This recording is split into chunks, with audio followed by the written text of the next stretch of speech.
Nikmah Channel. Kali ini saya akan membawakan cerita yang sangat seru untuk ditonton. Film ini menceritakan tentang seorang gadis yang ditinggal ayahnya selama 7 tahun lamanya dan setelah 7 tahun kemudian ia menemukan jejak kemana ayahnya pergi. Lalu ia pun pergi sebelumnya, bagaimana ceritanya kita langsung ke TKP.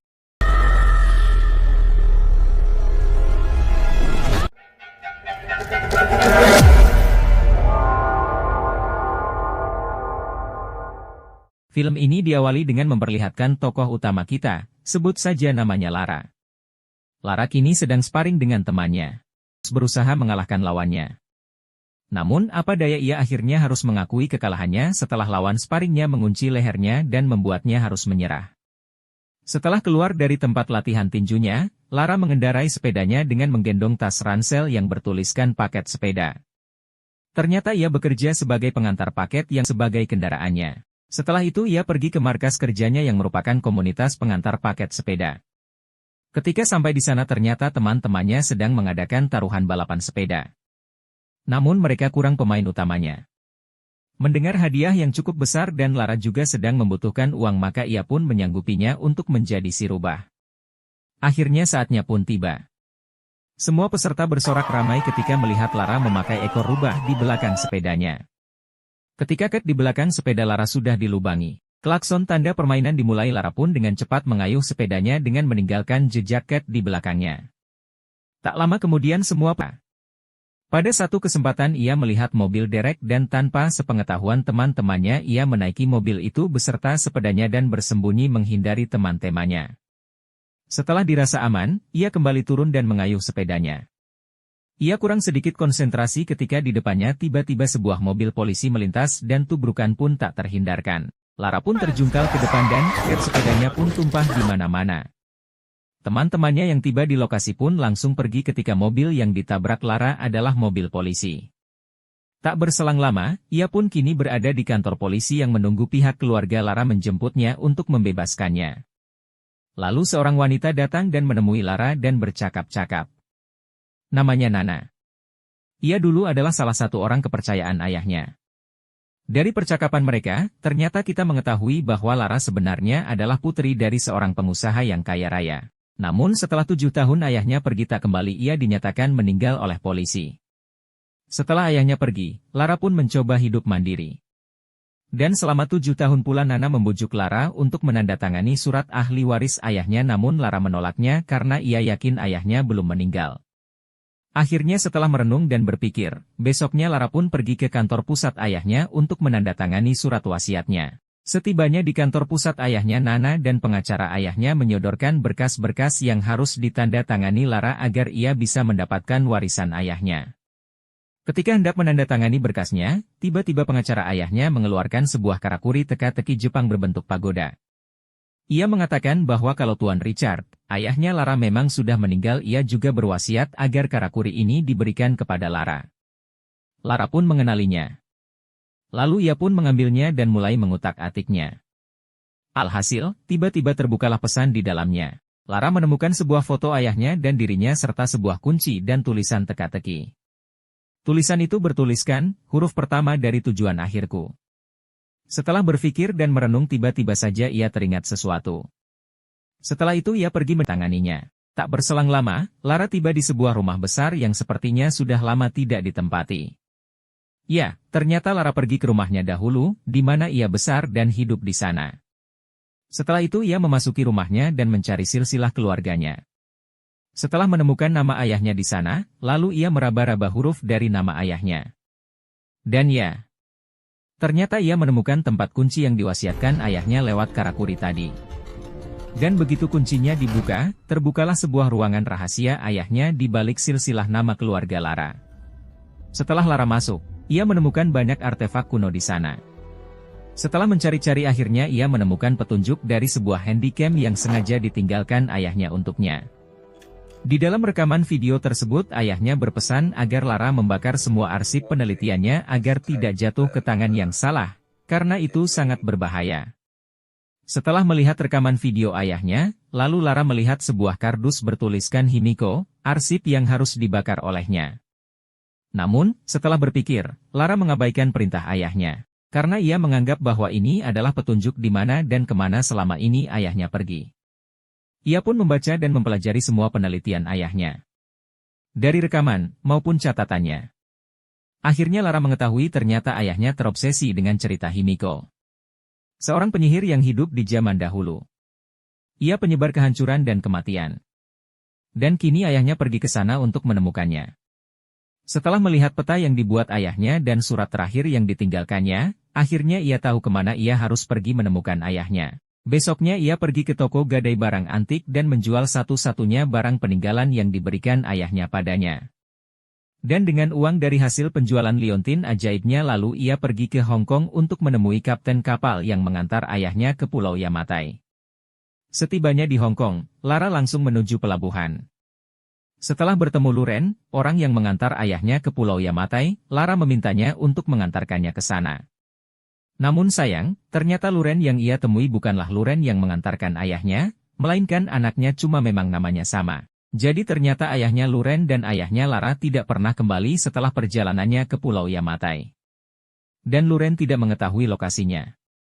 Lalu Lara menunjukkan tempatnya berdasarkan petunjuk yang ia dapatkan dari ayahnya. Namun awalnya Luren menolak karena rute yang dilaluinya sangat berbahaya dan berada di tengah samudera iblis yang ganas. Namun setelah Lara membujuknya dengan sejumlah uang yang ia tawarkan, Luren pun akhirnya menyetujuinya. Lalu perjalanan menuju lautan luas pun dimulai. Selama di dalam kapal, Lara terus mempelajari dokumen mengenai Himiko sambil sesekali ia juga membantu Luren menjaga kapalnya tetap di jalur tujuan. Selain itu di dalam keterangan ayahnya, ternyata ada sebuah organisasi bernama Trinity yang mengincar Himiko juga. Dan tak terasa sampailah mereka di tempat yang mereka tuju, namun sebelum itu mereka menghadapi hal yang tidak terduga sebelumnya. Malam itu Lara sedang bermimpi bertemu ayahnya ketika ia terbangun karena guncangan kapal yang hebat. Ia segera bangun dan menuju pintu kapal. Ketika pintu terbuka, hembusan angin menerjang wajahnya. Ia juga melihat ombak besar di depan dan di sekeliling kapal. Lalu ia naik ke dek kapal dan mencari Luren. Ternyata Luren sedang memegang kemudi kapal dan mencoba mengemudikan kapalnya dengan susah payah. Tak berapa lama kemudian kapal mereka pun menabrak karang di depannya yang membuat mereka terhempas dan kapal di luar kendali. Lalu Luren menyuruh Lara agar mereka segera meninggalkan kapal. Lalu Lara pun bergegas mengambil barang-barang dan tasnya. Detik berikutnya, kapal mereka juga diterjang ombak hebat dan menghantam karang. Lalu mereka berjuang untuk mengambil skoci yang berada di depan kapal. Ketika Luren sudah mendapatkan skocinya, tiba-tiba sebuah ombak besar datang lagi dan menghempaskannya. Kapal pun kini terhempas dan hancur. Mau tak mau Lara berlari sekuat tenaga ke depan dan sebelum kapal itu hancur seluruhnya ia langsung melompat terjun ke lautan. Lalu ia berjuang sekuat tenaga untuk mencapai daratan yang kini sudah terlihat. Ia memanggil-manggil Luren, namun ia tidak terlihat. Akhirnya ia pun dengan sekuat tenaga berenang menuju pantai Yamatai. Dan akhirnya ia pun sampai di pesisir pantai. Dalam keadaan di antara sadar dan tidak, ia melihat beberapa orang berjalan ke arahnya dan bag. Ia tidak sadarkan diri. Keesokan harinya ia terbangun dengan rasa sakit di leher. Ia melihat sekeliling dan kini di depannya, duduk seorang pria menatap Lara. Ia berkata bahwa jarang ada yang selamat sampai di pulau ini terlebih lagi pergi dari sini.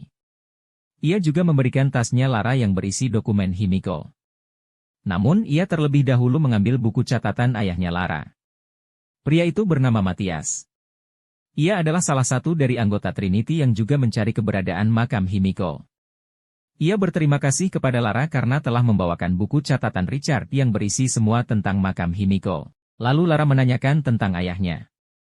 Dan Matias pun berkata bahwa ia telah membunuh ayahnya Lara 7 tahun yang lalu karena ia menolak bekerja sama. Lara sangat kecewa dan sedih mendengar hal itu, lalu ia pun pergi keluar tenda dan kaget melihat apa yang sedang Matias lakukan di luar sana. Di sana ia melihat para pekerja sedang menggali dan menggotong banyak sekali dinamit. Di sana ia juga melihat Luren yang sedang ikut dipaksa bekerja, dan mereka semua diawasi oleh beberapa orang bersenjata. Lalu dari dalam tenda Matias keluar dan memberi pengumuman pada mereka semua bahwa mereka harus segera berkemas dan berpindah lokasi. Ia juga berterima kasih kepada Lara karena telah datang ke sana. Tak berapa lama mereka pun bergerak menuju lokasi tempat makam Himiko berada sesuai petunjuk dari buku catatan Richard, ayahnya Lara. Selama perjalanan Luren mengatakan bahwa ayahnya juga sudah tiada karena dibunuh oleh mereka di mana makam Himiko berada. Mereka pun mempersiapkan peledak untuk menghancurkan bebatuan yang menutupi makam Himiko. Dan pada satu kesempatan Luren memukul salah satu penjaga Matias dan menyuruh Lara untuk lari. Dan kekacauan pun terjadi. Lara berusaha kabur dan menghindari para penjaga Matias. Ia terus berlari menerobos hutan diikuti para penjaga Matias. Sedangkan Luren yang mencoba membantu Lara ditembak tangannya oleh Matias. Lara terus berlari sejauh mungkin hingga ia sampai di tepi dua jurang yang diberi jembatan sebuah pohon tumbang. Karena tak ada pilihan dengan pun mencoba menyeberanginya namun para penjaga Matias datang dan menembakinya. Alhasil Lara pun terpeleset dan jatuh ke dalam sungai dengan aliran deras di bawahnya. Lara berusaha naik ke permukaan dan berenang mengikuti arus. Sementara anak buah Matias terus menembakinya walaupun sia-sia. Lara terus berjuang dengan derasnya air untuk tetap bisa di permukaan. Ia mencoba menggapai batu di pinggir, namun usahanya sia-sia. Derasnya air membuat laju Lara sangat cepat dan tiba-tiba saja di depan Lara melihat akhir dari aliran sungai ini.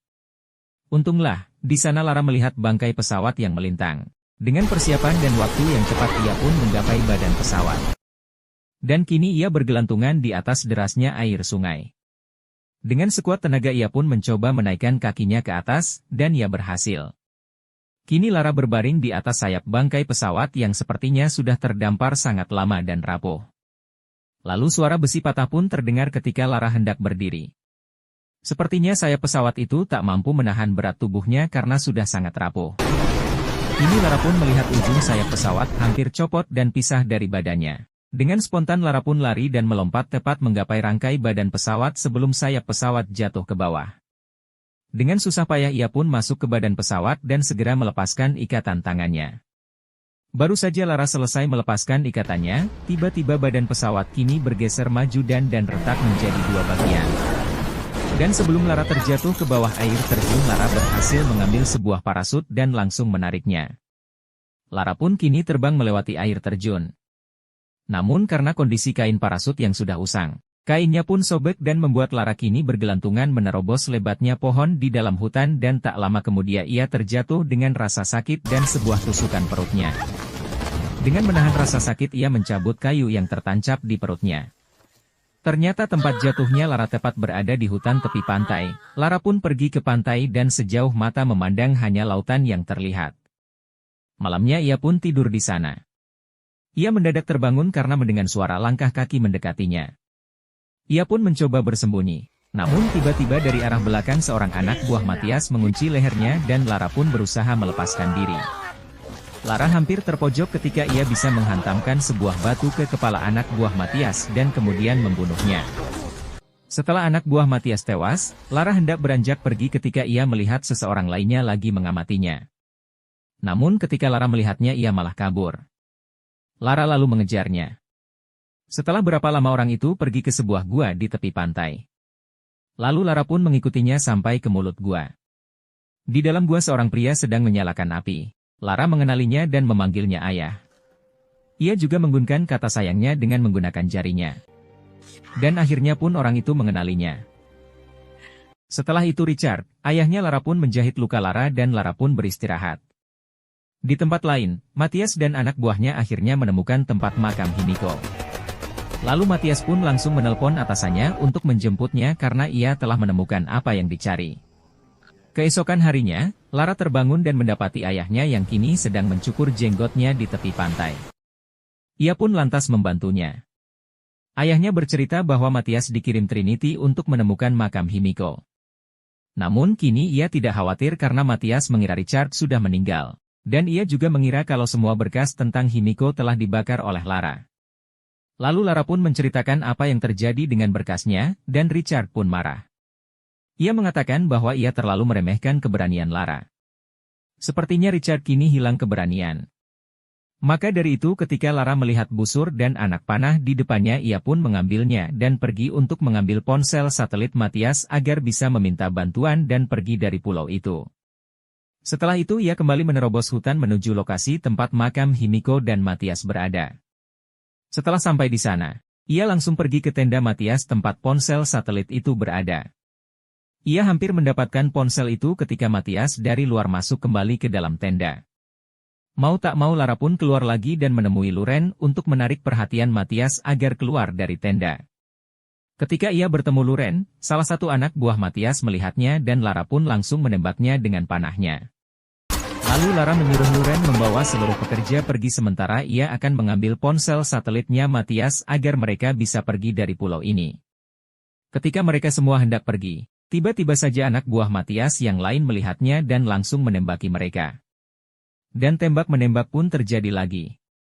Matias yang mendengar keributan di luar langsung keluar tenda dan membantu anak buahnya. Sementara Lara pergi ke tendanya Matias untuk mengambil ponsel buah Matias. Setelah ia mendapatkan ponsel satelit Matias dan hendak pergi ia malah melihat ayahnya sedang berada di pintu makam Himiko yang disegel. Sementara Richard, ayahnya Lara kini sedang mengamati pintu segel makam Himiko. Dari belakang muncul Matias yang kaget dan senang melihat Richard masih hidup. Karena dengan itu ia bisa membuka makam Himiko. Matias menyuruh Richard untuk membuka segelnya, namun Richard menolaknya, hingga Matias menyuruh anak buahnya untuk menembak Richard. Dan ketika anak buah Matias bersiap untuk menembak Richard, tiba-tiba saja sebuah anak panah mengenainya dan membuatnya jatuh. Lalu bersamaan dengan itu, Lara datang dengan busur dan anak panahnya yang diarahkan kepada Matias. Matias pun tidak kalah cepat, ia langsung menodongkan pistolnya ke arah Richard. Matias berkata bahwa kalau sampai Lara memanahnya maka Richard pun juga akan mati. Akhirnya Lara yang datang jauh-jauh ke pulau itu Hanaya untuk bertemu dengan ayahnya, ia tidak ingin ayahnya tewas. Akhirnya Lara pun menyanggupi Matias untuk membukakan segel makam Himiko untuknya.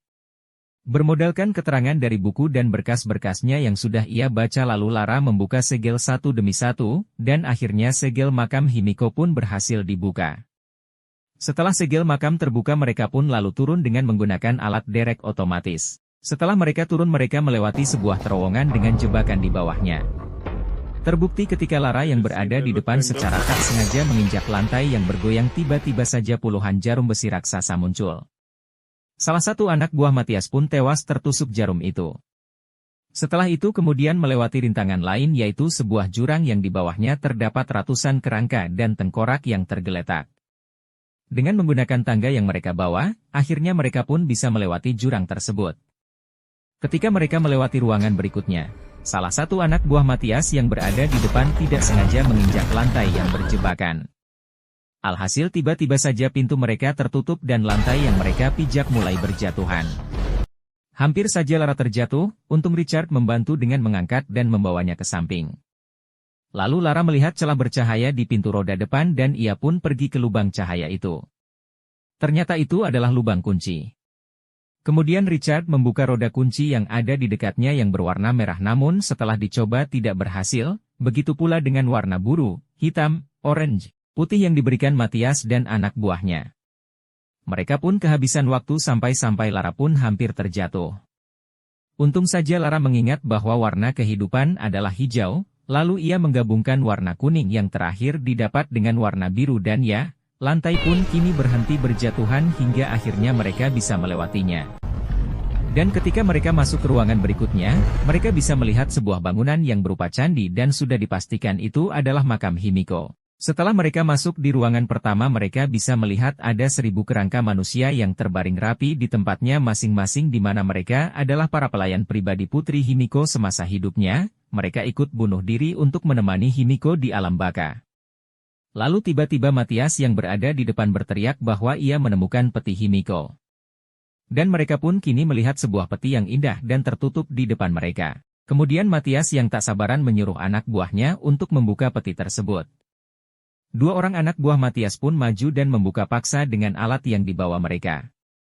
Detik berikutnya mereka pun membuka peti tersebut, dan di dalam peti itu mereka melihat sesosok putri Jepang yang cantik sedang terbaring diliputi oleh asap berwarna biru. Namun dalam beberapa detik kemudian, ketika asap itu lenyap sos putri tersebut kini seluruh kulitnya melepuh lalu menghilang menyisakan tulang belulangnya saja. Lalu Matias pun memerintahkan anak buahnya yang tadi membuka peti tersebut untuk memindahkan jasad Himiko untuk dibawa pulang. Namun ketika mereka hendak mengangkatnya, tiba-tiba Himiko terbangun dan mengagetkan semua orang. Tak itu hanya trik kecil dari Himiko sebelum ia meninggal untuk menakuti orang-orang, Mathias pun mengetahuinya. Namun ketika mereka hendak mengangkat Himiko kembali, tiba-tiba salah seorang anak buah Mathias yang tadi mengangkat Himiko merasakan ada tangannya sakit, terus menjalar ke seluruh tubuhnya. Sedikit demi sedikit tangannya berwarna hitam dan kemudian mengelupas sama seperti Himiko. Saking sakitnya yang tak tertahankan ia pun di luar kendali dan akhirnya ia menembaki semua orang di sana dan anak buah Mathias satunya yang mengangkat Himiko pun tertembak. Mathias yang melihat anak buahnya mau menyerang dirinya pun terpaksa melepaskan tembakan ke kepalanya yang membuatnya jatuh dan mati. Lalu Lara dan Richard mengingatkan Mathias untuk tidak membawa Himiko karena itu akan membawa bencana di luar sana. Namun Mathias yang keras kepala tetap memaksa dengan memotong jari Himiko dan memasukkannya ke plastik untuk dibawa pulang. Melihat ini Lara dan Richard dari tadi tidak melakukan apa-apa, setelah Lara memberi kode ia pun langsung mengambil senjata anak buahnya Mathias dan menusukkannya ke anak buah Mathias yang tersisa. Sedangkan Richard mengambil pistol anak buahnya Mathias dan melukai kaki Mathias. Mathias yang marah lalu menyuruh anak buahnya tadi mengejar Lara yang pergi melarikan diri. Sementara Mathias dan Richard yang sama-sama memegang pistol kini saling tembak-menembak. Namun tanpa diduga tiba-tiba saja anak buah Mathias yang tadi tertembak dan mati kini bangun berubah menjadi ganas dan menyerang Richard. Kesempatan ini pun dimanfaatkan Mathias untuk kabur dan melarikan diri. Richard berjuang sekuat tenaga bertahan dan akhirnya ia pun bisa menembak musuhnya. Namun sayang ia kini juga tertular wabah Himiko, dengan cepat ia pun mengikat tangannya untuk mencegah cepatnya penularan. Sedangkan Lara juga akhirnya bisa mengalahkan anak buah Mathias dengan memanfaatkan jebakan di dalam makam tersebut. Setelah musuhnya tewas, lalu Lara dengan cepat kembali menemui ayahnya. Tapi sayang ayahnya kini sudah terinfeksi dan Lara pun tidak bisa melakukan apa-apa. Richard yang mengetahui waktunya sudah tidak lama lagi mengatakan pada Lara bahwa suatu keajaiban bisa melihat Lara tumbuh dewasa dan lebih pintar dari dirinya.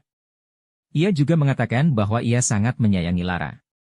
Setelah itu Richard menyuruh Lara pergi dan menghentikan Mathias sementara ia akan bunuh diri dan mengubur Himiko bersama dirinya selamanya. Dengan perasaan sedih dan berat hati, akhirnya Lara pun pergi mengejar Mathias. Tak berapa lama akhirnya Lara pun melihat Mathias yang dengan susah payah karena kakinya yang tertembak sedang menyeberangi jembatan di atas jurang. Dan tanpa pikir panjang ia pun langsung melompat ke depannya dan membuat Mathias hampir terjatuh. Setelah itu keduanya pun bertarung. Lara terus mencoba mengalahkan Mathias, namun karena Lara kalah tenaga ia pun terdesak oleh Mathias. Ia hampir saja terbunuh oleh Mathias ketika tiba-tiba Mathias mendengar suara bom yang dipasang Richard meledak dan menggetarkan tempat itu. Kesempatan ini dimanfaatkan oleh Lara untuk melepaskan diri dari Mathias dan bisa memasukkan jari Himiko ke mulut Mathias yang membuatnya terinfeksi. Akhirnya Mathias pun kesakitan dan jatuh ke bawah setelah mendapat tendangan super dari Lara. Kini tempat di mana Lara pun mulai bergetar hebat tanda akan hancur. Lalu dengan cepat Lara pun mengambil ancang-ancang dan melompat ke seberang jurang dan berlari melewati terowongan demi terowongan sambil menghindari reruntuhan yang ambruk. Lalu setelah sampai di pintu keluar ia naik keluar makam Himiko dengan menggunakan troli otomatis yang digunakan ketika mereka turun. Sedangkan di luar Luren dan seluruh warga kini ternyata berada di luar makam Himiko. Melihat pintu masuk Lara tertutup mereka pun bahu-membahu membuang bebatuan yang menutupi pintu masuk sambil memanggil Lara. Setelah berapa lama berusaha Luren hampir merasa putus harapan sampai ia melihat tali yang membawa Lara turun tadi bergerak menandakan Lara masih hidup. Dan akhirnya ia pun menemukan Lara.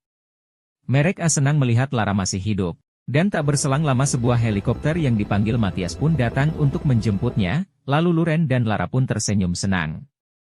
Dan tentu saja akhirnya dengan todongan senjata, helikopter pun pulang dengan membawa Lara, Luren dan semua warga yang masih selamat. Tamat. Nah itulah alur cerita film ini, semoga Anda semua terhibur. Mohon maaf apabila dalam penyampaian cerita ini ada yang kurang tepat di hati Anda semua. Dan kalau Anda berkenan tolong bantu like dan subscribe-nya. Terima kasih wassalamualaikum warahmatullahi wabarakatuh.